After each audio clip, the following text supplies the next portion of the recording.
también en mucormicosis y aspergilosis. Bueno, después voy a hablar un poco del resto.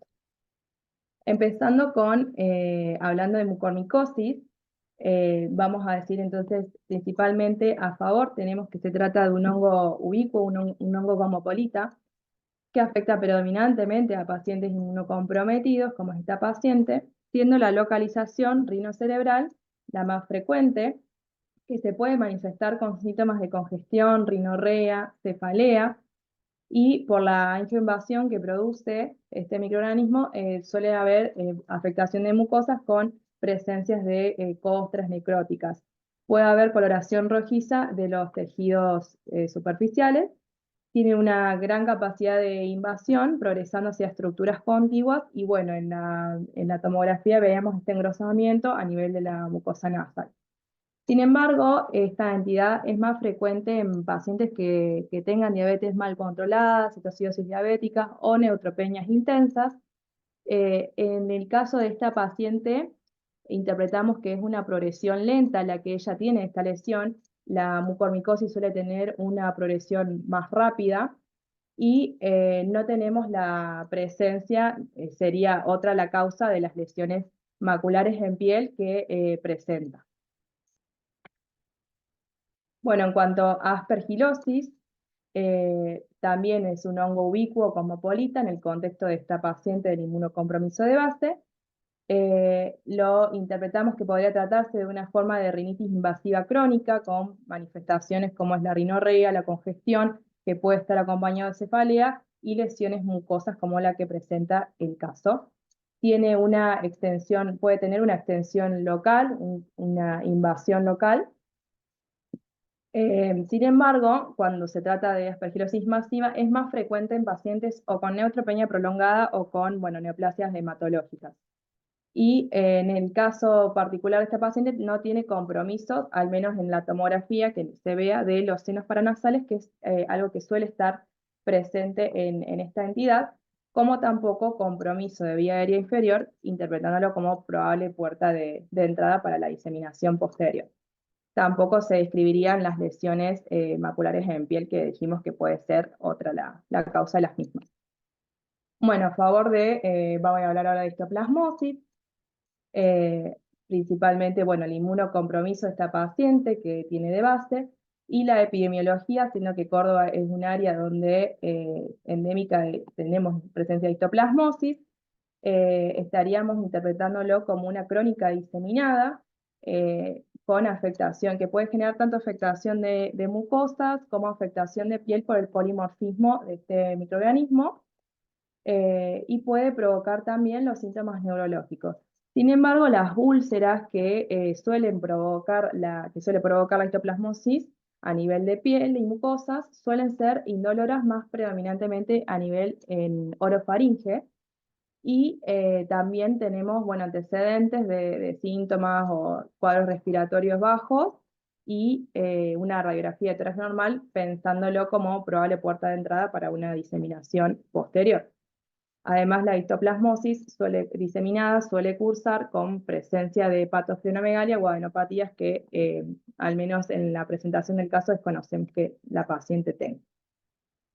En cuanto a paracoccidioidomicosis, a favor, bueno, el inmunocompromiso de base, se podría tratar de una forma progresiva crónica, donde puede afectar tanto a nivel de piel como mucosas, que son las que se ven más frecuentemente afectadas, con lesiones de tipo dolorosas, infiltrativas, y a su vez es menos frecuente, pero puede haber lesiones maculares generalizadas. Por ahí es más frecuente que se presenten como pápulas, y los síntomas neurológicos en el contexto de que pueda estar cursando algún cuadro de cuadro de meningitis. Bueno, en contra, la epidemiología, sabemos que la paracoccidiomicosis como la coccidiomicosis no son endémicas de Córdoba, se presentan más frecuentemente en el noroeste de Argentina, pero bueno, desconocemos también la epidemiología de los viajes y residencias de esta paciente, y tampoco los tenemos en contra, bueno, los antecedentes de infección, de afección respiratoria baja como puerta de entrada, como prima infección. Bueno, como cocidoiomicosis, vuelvo a decir entonces lo de inmunocompromiso. Sin embargo, en la cocidomicosis las manifestaciones cutáneas son más frecuentes, la diseminación en piel se puede presentar como un exantema macular no pruriginoso o una lesión en mucosa nasal ulcerativa, y pueden estar presentes las manifestaciones neurológicas también. Sin embargo, vuelvo a recalcar esto que tenemos en contra de la epidemiología y la afección a nivel respiratorio como puerta de entrada para diseminación posterior. Bueno, la fusariosis. La fusariosis es un hongo ubicuo cosmopolita que afecta también principalmente a pacientes inmunocomprometidos, que puede generar, puede ser una infección diseminada que haya sido precedida por un cuadro de sinusitis. Como dije previamente, la paciente no tiene sinusitis en las imágenes que hemos visto. Puede ser una probable puerta de entrada también la onicomicosis, que particularmente esta paciente la tiene. Y las lesiones cutáneas, como las lesiones maculares, en extremidades o troncos, son más bien infrecuentes, pero pueden estar. A su vez también tiene una gran capacidad de invasión local. Sin embargo, es poco frecuente la fusariosis como afectación de enfermedades en el ser humano, y es más frecuente en aquellos pacientes más bien con una neutropenia prolongada o una leucemia aguda, es decir, neoplasias hematológicas.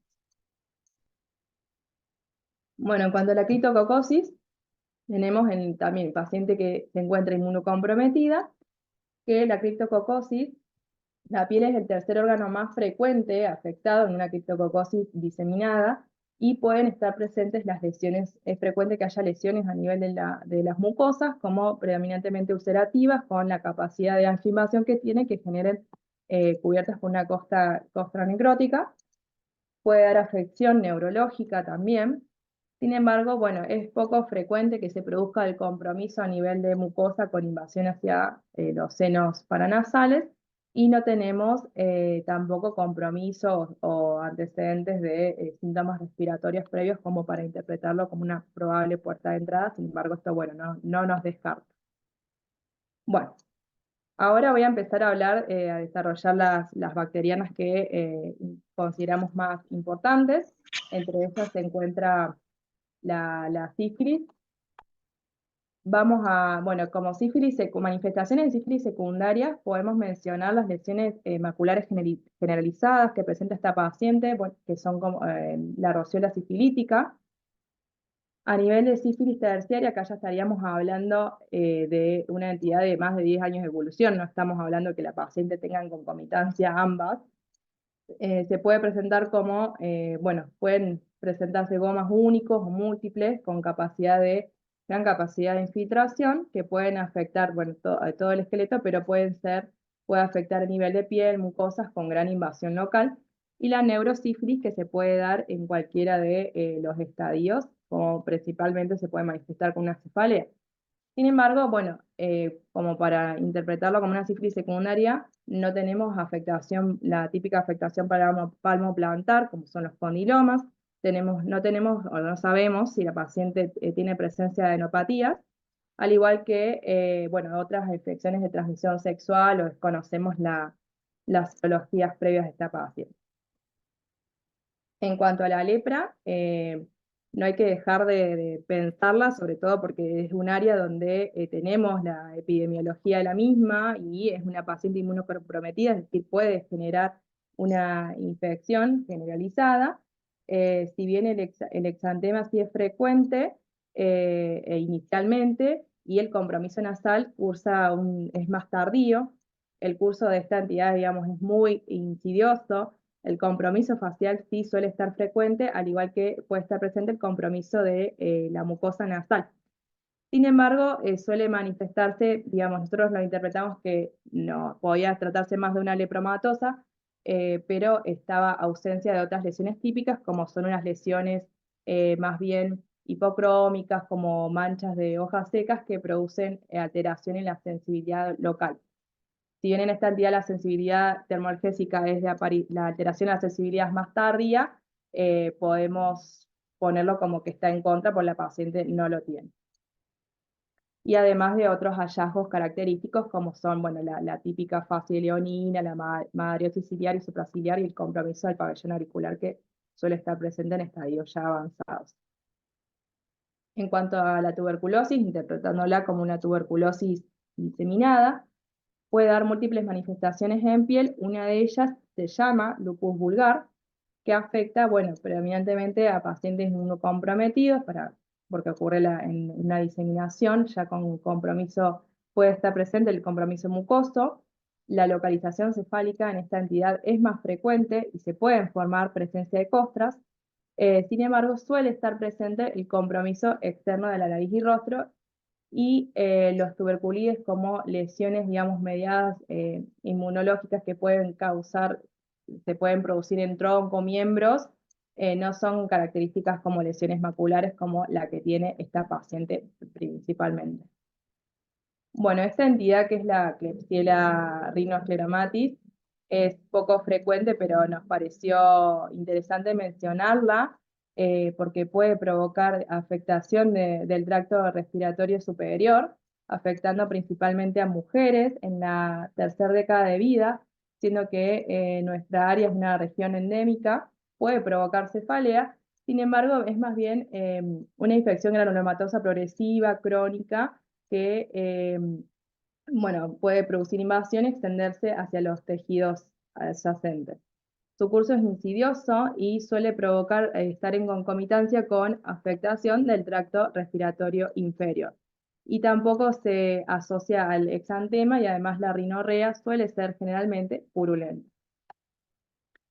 Bueno, en cuanto a las otras etiologías que no queremos dejar de mencionar, dentro de las virales mencionamos, por ejemplo, el herpes zóster como una entidad viral, digamos, que te puede producir lesiones a nivel de la mucosa, precedidas de dolor o ardor, atípicas en una paciente en el contexto de su inmunocompromiso, que suele estar a veces precedido de manifestaciones sistémicas como fiebre, bueno, que esta paciente no la presentaba.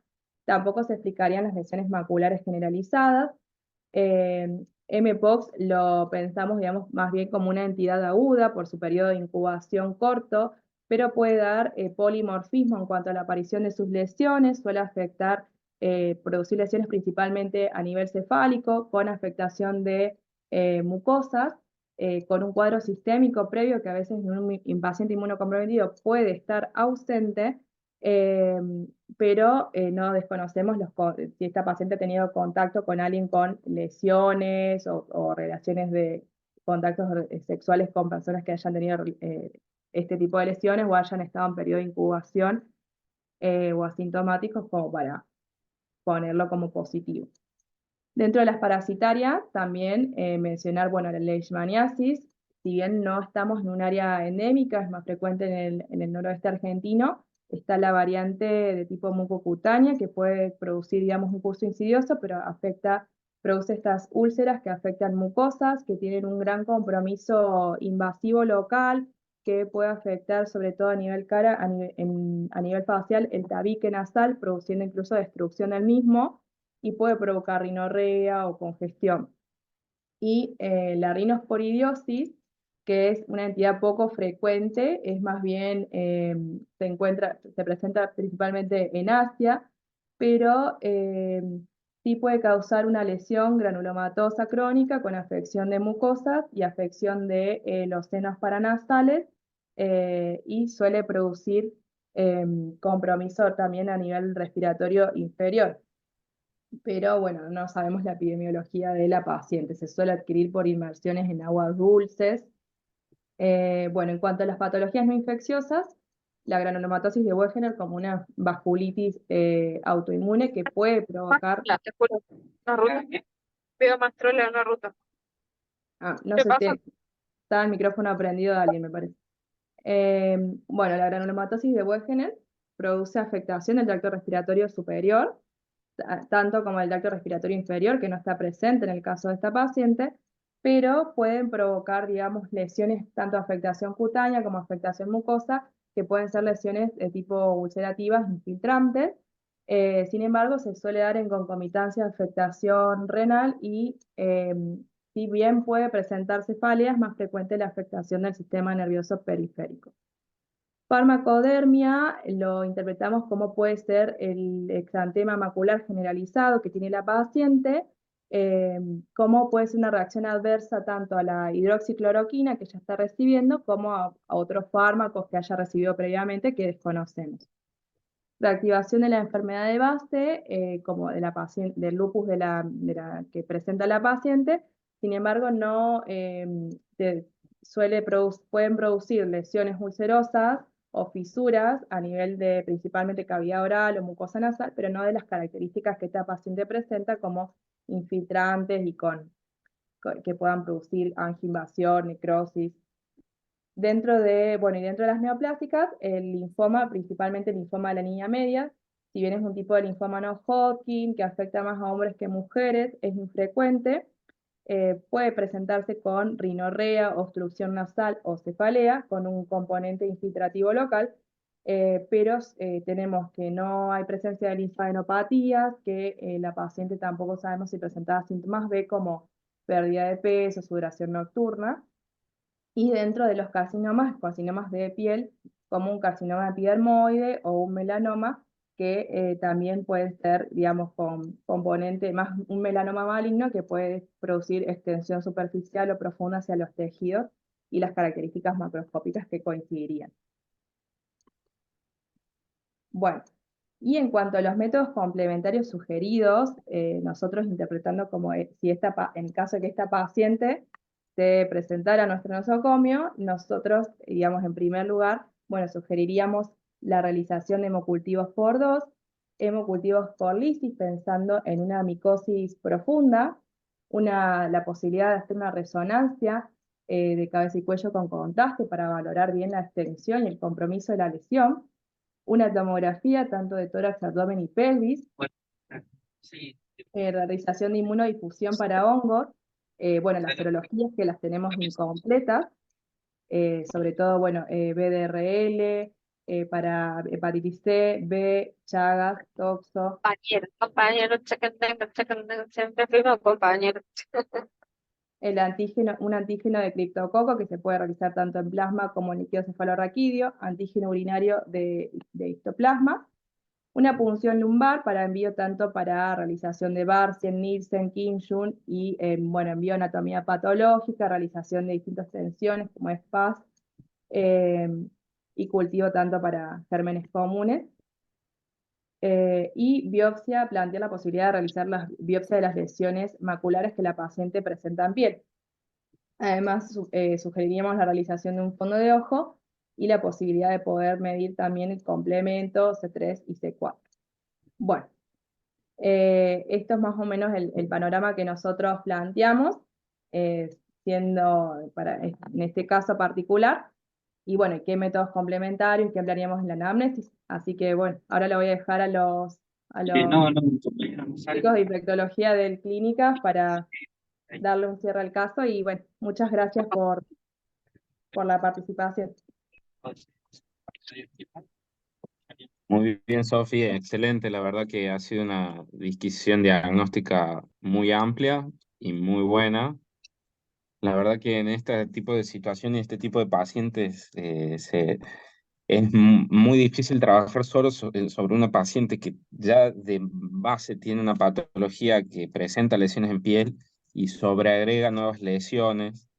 Creo que algunas cosas empiezan a quedar de lado cuando tienes ciertos síntomas como las cuestiones respiratorias y todo eso, pero por el otro lado te abre el panorama para pensar en otras cosas más. Me parece que está bastante bien discutido el caso y es importante poder ver la participación quizás aquí en este tipo de pacientes de los trabajos multidisciplinarios con la gente de dermatología fundamentalmente para poder eh, sacarnos ciertas dudas sobre la parte dermatológica y poder plantear otras que son las que tenemos que llevar a cabo. Coincido en lo que han hecho y lo que harían en realidad ustedes como metodología diagnóstica y de sospecha. Y por otro lado, Sí hubiese estado bueno saber un par de datos más, como bien decís, que seguramente serán claves en este caso, que por algo quizás no lo sabemos hasta este momento. No sé si alguien más quiere hacer algún aporte o alguna descripción o piensa en otra cosa o describiría algo más, pensando en este caso que viene descrito Sofía. No sé si hay alguien que quiera preguntar algo. Somos Hola, 30 buenas personas. noches. Sí, ¿Cómo están? Yo soy Leticia, soy residente de primer año de la Reina Fabiola. sí. Bueno, nosotros también estuvimos discutiendo el caso con el equipo. Tuvimos similar a la exposición de Sofía, que la felicito, estuvo muy buena su disquisición diagnóstica.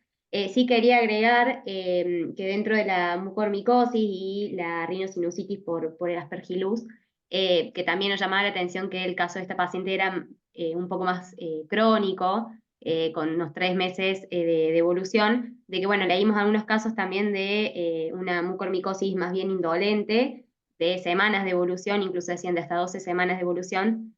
Capaz estamos acostumbrados a que sea un cuadro mucho más agudo y fulminante, destructivo, pero bueno, también habíamos leído casos de una evolución un poco más lenta. El resto habíamos pensado muy similar a Sophie. Muy bien, está muy bueno el aporte. Recordando, estamos hablando de una paciente inmunosuprimida, o sea que las presentaciones clínicas pueden que no sean típicas y pueden que los tiempos también en los que se realicen no sean los adecuados. Así que comparto con vos la apreciación sobre todo estas micosis profundas y diseminadas y que pueden no ser tan letales como en la literatura se describe muchas veces, ¿no? Es muy bueno el aporte, Leticia. Y, y muy bueno porque estás en primer año y te animas a hablar y eso está muy bueno porque hay gente más grande que todavía no se anima a hacerlo, así que muy bueno el Gracias. aporte. Bueno, No, quería no sé, aclarar que eso, el tema de la mucormicosis sí fue como bastante charlado por el tema de la evolución progresiva de esta paciente y bueno, buscamos también casos de que haya, bueno, nunca se presentan en estos pacientes como uno esperaría que se presentara con la evolución rápida, invasiva, pero en este caso particular, no sé, a lo mejor es la excepción. totalmente, totalmente. Sí, no siempre todo. Y como digo, más en este tipo de pacientes puede que la presentación no sea la típica. Ujú. Eh, muy bien descrito. Sabri, Perdón. Hola, buenas noches a todos. Sí, igual lo que llama la atención en esta paciente, más allá de su rash generalizado, ¿no? Que uno por ahí lo marea, es que no tiene compromiso como más profundo a nivel del aparato respiratorio, ¿no? Uno esperaría encontrar en las imágenes por ahí algo en los senos paranasales, destrucción de hueso o alguna cosa que uno no lo encuentra, y o un compromiso pulmonar, sobre todo hablando a favor de una aspergilosis o de una mucormicosis en una paciente inmunodeprimida. Entonces, eso, yo la verdad que cuando lo leía el caso por primera vez me quedé como, wow, ¿qué será? Porque es como que, por ejemplo, lepra, que los chicos pusieron dentro de los diagnósticos diferenciales, yo creo que es una enfermedad que si algún día la vi no la diagnostiqué porque no está dentro de mis diagnósticos diferenciales, porque generalmente uno es algo que lo tiene como olvidado, sin embargo estamos en lugares donde en las sierras de Córdoba la podemos encontrar. Entonces me pareció re lindo que lo pongan como un diagnóstico diferencial y creo que incluso puede ser eso. Pero también es como que llama la atención que más allá de que su lesión inicial fue la nariz, más allá de lo que venía teniendo el piel, que como que todo quedó localizado ahí y que no hay un compromiso como más profundo, ¿no? Sabri, toda la razón del mundo. De hecho, creo que deben ser 90% de diagnóstico de lepra por dermatólogos más que por infectólogos, ¿no? Es algo que tenemos por ahí un poco descuidado y no tan presente, pero está muy bueno que lo hayan aclarado los chicos. Y sí, coincido con el tema de las micosis profundas. Creo que Fusarium sería la única como que pegaría más para la cuestión de piel que tiene y por no tener el compromiso respiratorio alto ni bajo, como en la mucormicosis el alto y el bajo con la histoplasmosis, que bien habían dicho también los chicos. Así que bueno, gracias, Abri. El presidente de la sociedad siempre está presente, por supuesto. Bueno, vamos a ver qué pasó, qué fue lo que hubo. ¿Quién estará de clínicas para develarnos este misterio? Hola, buenas noches. ¿Se me escucha? Hola. Sí, Ana, ¿cómo estás? Buenas Yo soy noches. Ana Belén Di Vela, estoy junto con Franco Casenave, que somos residentes del Servicio de Infectología. Nosotros dos vamos a desarrollar el caso y estamos con Vicente Asensio y Sánchez Romina, que son los otros residentes que nos acompañan. Voy a Perfecto. compartir.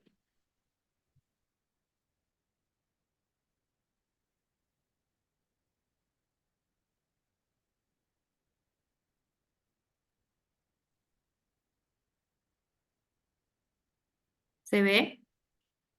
Se ve, pero no está maximizada la pantalla. No sé si en tu pantalla la tenés maximizada. ¿No? Vamos a ver. Vamos a compartir.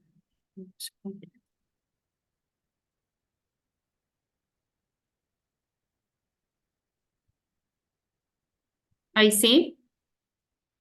Nuevamente, ahí está perfecto y se está pasando. Bien. Bien. Bueno, buenas noches a todos. Muchas gracias a los chicos. Muy lindo el desarrollo que realizaron.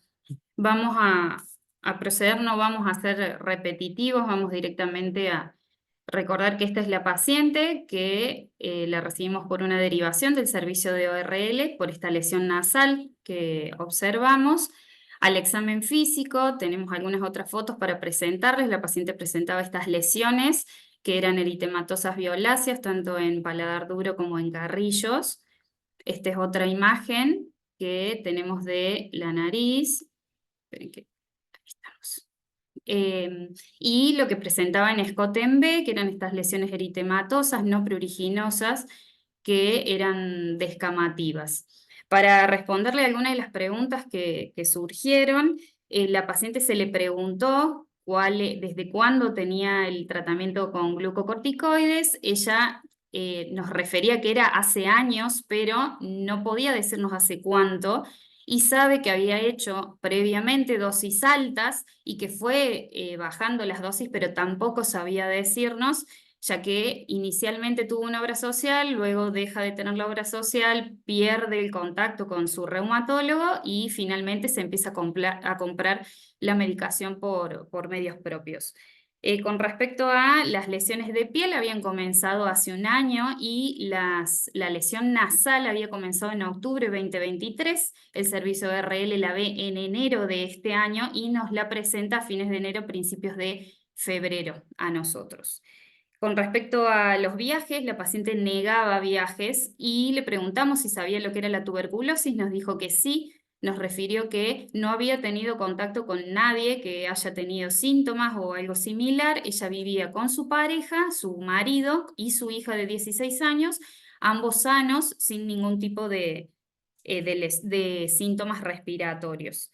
Con respecto a infecciones de transmisión sexual, ella nos negó haber tenido alguna vez y refería tener como pareja estable única a su marido y protección con preservativo frente a las relaciones sexuales.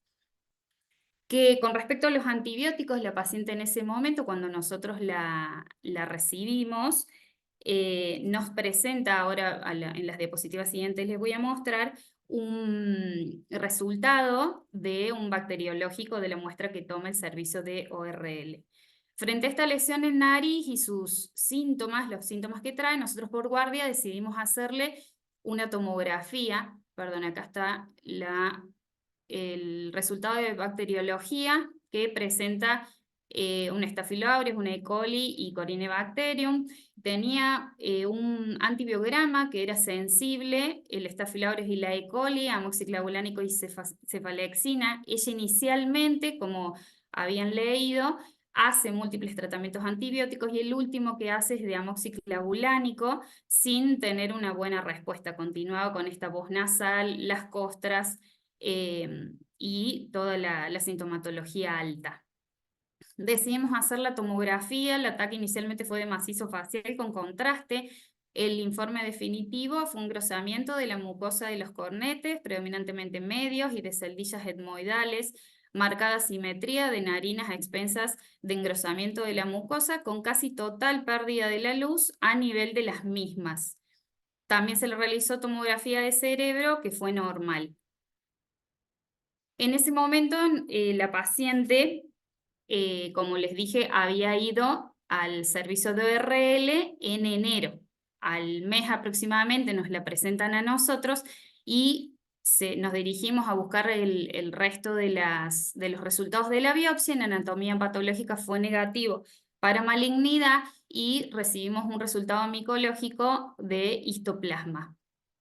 Entonces, en ese momento decidimos la internación, le realizamos hemocultivo por 2, que fueron negativos, le realizamos hemocultivo por lisis, también negativo, y se hace una ecografía abdominal en donde presenta como positivo hígado aumentado de tamaño y vaso aumentado de tamaño. Otra de las dudas que tenían los chicos era si había tenido síntomas respiratorios bajos, y no, la paciente nos niega haber tenido cualquier otro síntoma que no sea todo lo alto.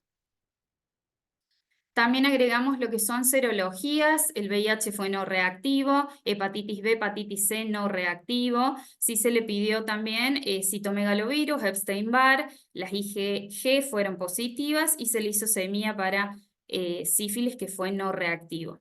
Además se le pidió un perfil inmunológico con C13-4 bajos. El anti-DNA fue positivo y también se le pidió las cardiolipinas y la anti-beta-2 glicoproteínas.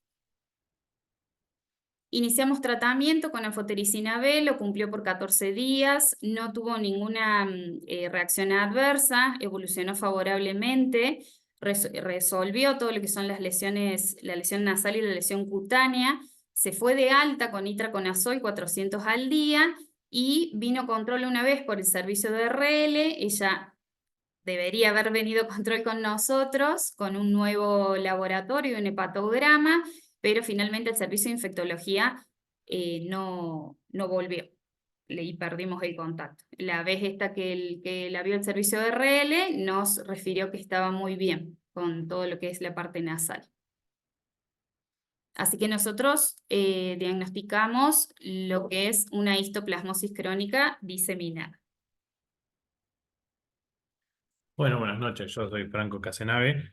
Como para hablar un poquito, en realidad, un resumen somero de histoplasmosis, decimos histoplasma capsulatum es un hongo dimorfo que se encuentra como moho en el ambiente y como levadura en el huésped, infectados. Se encuentra en suelos, pero sobre todo en suelos ricos en nitrógenos, aquellos que tienen, bueno, murciélagos y aves, lo que determina algunos factores epidemiológicos, sobre todo laborales, que se asocian a mayor posibilidad de infección por este hongo, como ser espeleólogos o gente que explora cavernas o cuidado de corrales de aves. Se conocen dos variedades de este hongo, que son la variedad Dubuisy, que se identifica solamente en el continente africano, y la variedad Capsulatum, que tiene distribución mundial. Histoplasma capsulatum se ha identificado en todas las partes del mundo, menos en la Antártida, pero existen sí áreas que son endémicas, que son sobre todo regiones tropicales, subtropicales y regiones templadas, y dentro de ellas también existen áreas hiperendémicas, que son donde hay mayor tasa de diagnóstico de esta enfermedad. En las Américas se distribuye desde el centro y este de Norteamérica, todo Centro y todo Sudamérica. Dice que histoplasmosis se ha reportado en todos los países, desde México hasta Argentina, en todos los países se ha reportado casos de histoplasmosis. Este sería el mapa de la distribución. A medida que aumenta la intensidad del color verde, es donde es mayor la endemia. Vemos que en América del Sur hay una parte en región en Brasil, donde hay una región hiperendémica. Bueno, se han hecho estudios sobre las tasas de prevalencia de anticuerpos para histoplasma capsulatum en Sudamérica, y son bastante variables, desde el 0,1 en Chile hasta ser 30, 35, 40% en Argentina, y en algunas áreas de Brasil, supongo que correspondiendo con el área hiperendémica, hasta 90% de positividad en los anticuerpos. La infección en general ocurre como otros hongos, digamos que llamamos endémicos o micosis profundas, por inhalación de microconillas, y más raramente por la inoculación directa, como de ejemplo paracoccidioide también podría pasar. Luego que son inhaladas las microconillas, ellas pueden llegar al alveolo por su tamaño, son fagocitadas por las células del sistema fagocítico mononuclear. El hongo evita la formación del fagolisosoma y aprovecha la migración de estas células de la inmunidad para migrar a otras partes del cuerpo, sobre todo los ganglios regionales torácicos, pero pueden diseminarse a otras partes del cuerpo. la activación de los linfocitos T, CD4 y CD8 permiten, en la mayoría de los casos, frenar la infección. Bueno, con respecto a los factores de riesgo, la gran mayoría de las personas que están expuestas van a resolverlo espontáneamente o van a tener algunos síntomas leves, autolimitados, que pasen desapercibidos. Y algunos otros pueden desarrollar síndromes asociados a la histoplasmosis. Esto puede suceder a cualquier edad, con mayor frecuencia entre 30 y 40 años, con un predominio de sexo masculino, en una relación 4:1 con respecto a las mujeres. Los niños son los más susceptibles, tienen tendencia a la diseminación, por lo tanto, un mal pronóstico. Como había nombrado Franco, los antecedentes de exploración de cuevas, refugios de aves, sitios de excavación, exposición a granjas o gallineros, y también el riesgo ocupacional, como mineros, arqueólogos, cuidadores de aves. En pacientes inmunocomprometidos, sobre todo los linfocitos menores, CD4 menores a 200, CD8 menores a 650, en ausencia de tratamiento con antirretroviral y ausencia de terapia sistémica antifúngica. Como clasificación, histoplasmosis aguda, puede ser pulmonar aguda, esta es la forma inicial de infección. La mayoría son asintomáticos, cuando presentan algún síntoma son inespecíficos, suelen resolver en los 10 días. Hay un periodo de incubación entre 1 a 3 semanas. Como reinfección aguda, esto se da en las áreas endémicas, en pacientes que se exponen nuevamente, y el periodo de incubación suele ser más corto, presentándose similar a la influenza. Como complicación crónica, puede aparecer en meses o años, se debe a un control inadecuado de la proliferación del hongo o a fenómenos fibróticos exagerados, como ejemplo tenemos el histoplasmoma, el granuloma mediastinal, la fibrosis mediastinal. Como histoplasmosis pulmonar crónica tenemos dos formas, la pulmonar cavitaria y la no cavitaria. La cavitaria tiene dos fases, una temprana con dolor torácico, tos productiva, fiebre, debilidad de inicio súbito y de varias semanas de duración. La tardía tiene mayor tos, menor dolor torácico, puede presentar hemoptisis y fiebre. La no cavitaria también presenta tos, pérdida de peso, fiebre, escalofríos y al nivel de las imágenes no se observan tantas cavitaciones, no se observan cavitaciones con frecuencia, sí puede haber infiltrados y linfadenopatías.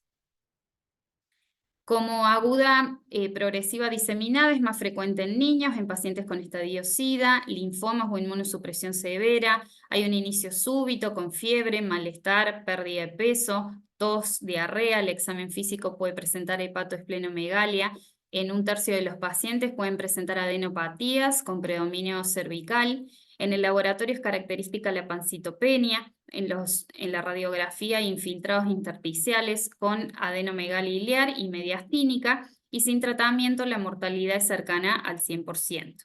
En Sudamérica es más frecuente el compromiso cutáneo con pápulas y nódulos.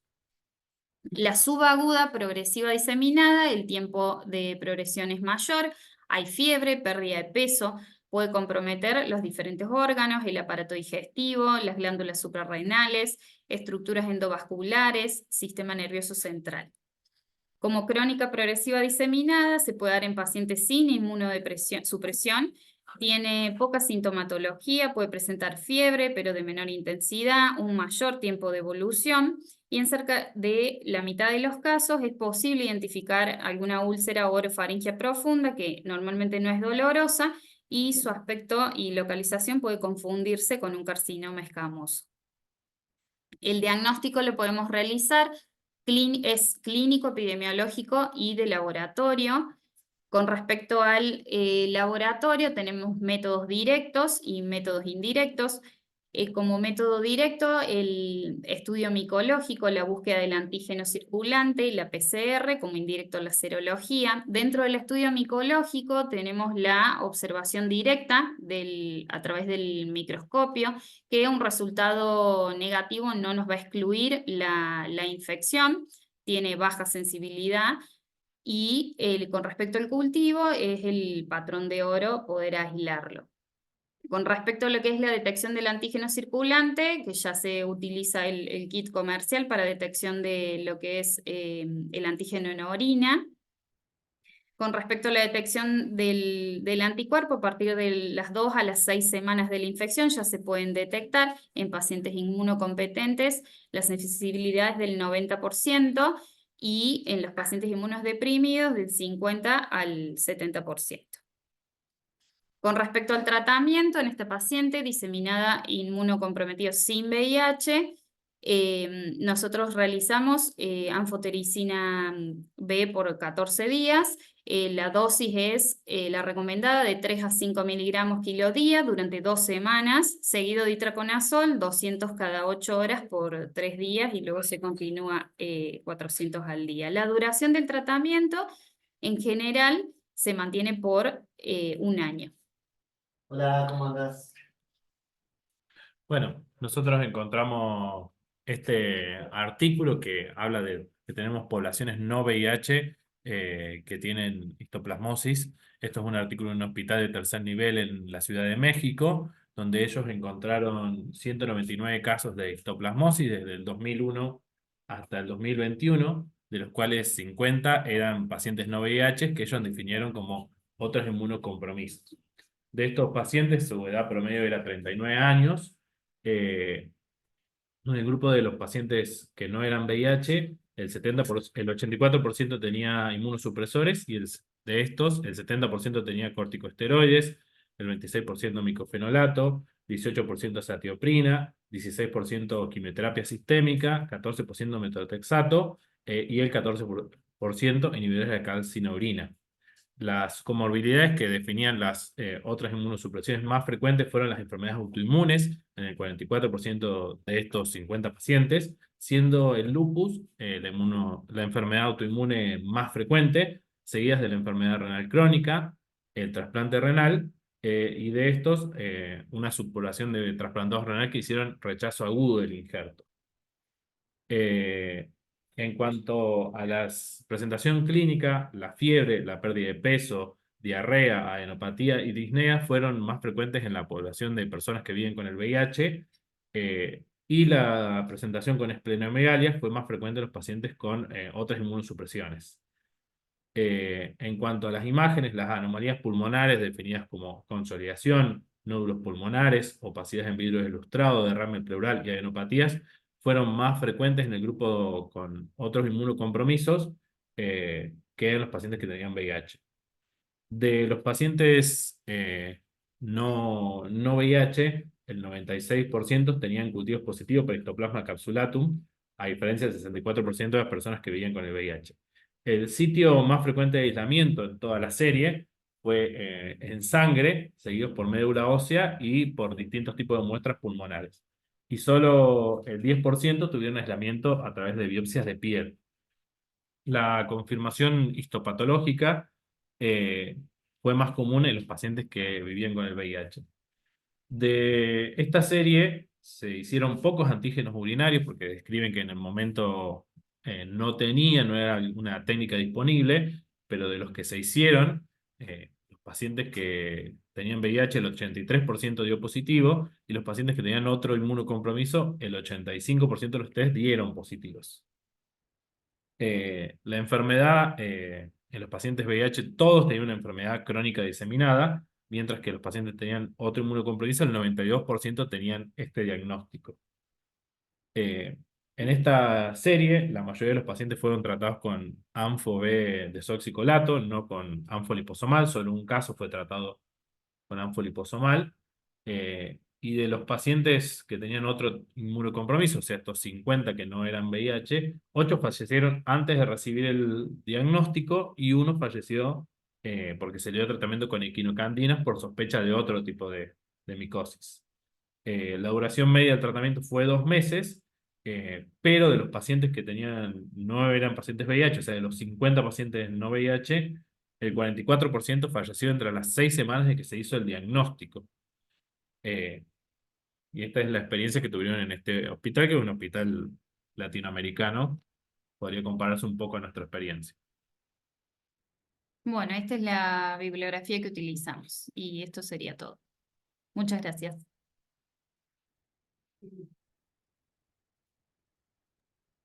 Excelente, chicos. La verdad que los felicito. y muy buena la presentación entre ambos. Me encanta que hagan así combinados porque no es trabajo de una sola persona, sino que insta a todo el equipo del hospital. Así que los felicito mucho y espero que este tipo de actitudes se repita en los otros Ateneos que tengamos. Muy buena la disquisición y muy bueno el diagnóstico. La verdad que la histoplasmosis es una gran simuladora de todo. Bien haces, Franco, en decir en ese artículo, porque la mayoría de los casos de histoplasmosis están reportados y todos los estudios hablan de pacientes VIH. No hay mucha bibliografía que hable de pacientes no VIH como reporte o como estudios. Sí, como la enfermedad en sí, que se puede dar y las manifestaciones clínicas que puede llegar a hacer. Pero la mayoría de los estudios no los hay. Así como también no hay demasiado avance en lo que ha sido el tratamiento, porque las drogas a disposición, sí, la anfotericina, pero oral es básicamente el itraconazol. Hay algunos estudios hechos con isavuconazol que son bastante promisorios y bastante buenos, pero no han llegado a modificar los tratamientos en las guías. Sigue siendo el itraconazol la droga de primera elección. Nosotros hemos tenido algunos casos de histoplasmosis tratados con isavuconazol, donde han andado bien, pero no llega a ser ni siquiera un sustento para hacer una serie de casos. Así que la verdad que es bastante difícil decir qué otro tratamiento se podría llegar a usar, por lo menos en la parte oral. No sé si hay alguna otra apreciación, pero creo que ha estado muy lindo el caso y con una resolución bastante importante. Recordar eso de que la histoplasmosis puede comenzar como una gripe, tranquilamente.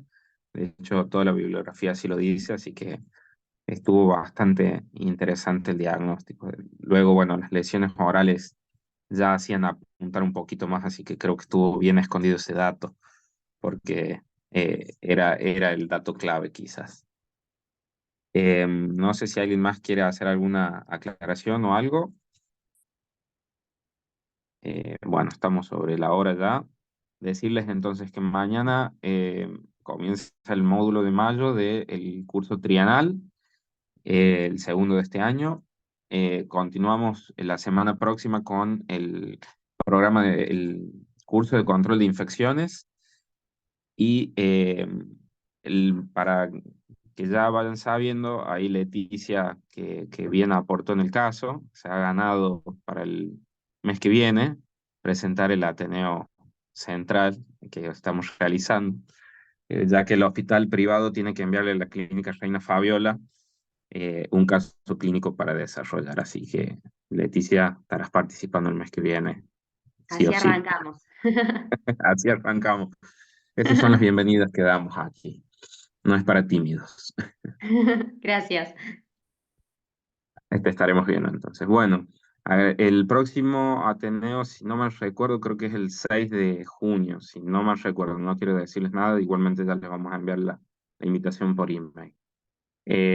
Bueno, agradecidos a todos de la participación. Gracias por estar y por compartir con nosotros estos momentos que la verdad son bastante eh, enriquecedores y bastante buenos para nuestra labor. Que Sabri, preparen equipos para que preparen equipos para las Olimpiadas. sí, por favor, preparen equipo Los para las que ganaron Olimpiadas. el año pasado, los que salieron segundo, tienen que Hay que revalidar el título. ir de Sí, vuelta. Eso, revalidar el título. sí. Así que bueno, los esperamos ahí también para participar. Bueno, les agradecemos mucho y gracias a todos por estar, ¿eh? Gracias a los chicos del Hospital Misericordia, del Hospital de Clínicas que han dado este Ateneo y nos estamos viendo a través de la sociedad en estos días y el próximo mes. Un saludo a todos. Muchas gracias. Muchas gracias. Chao. Un saludo. Muy linda Gracias, noches. chicos.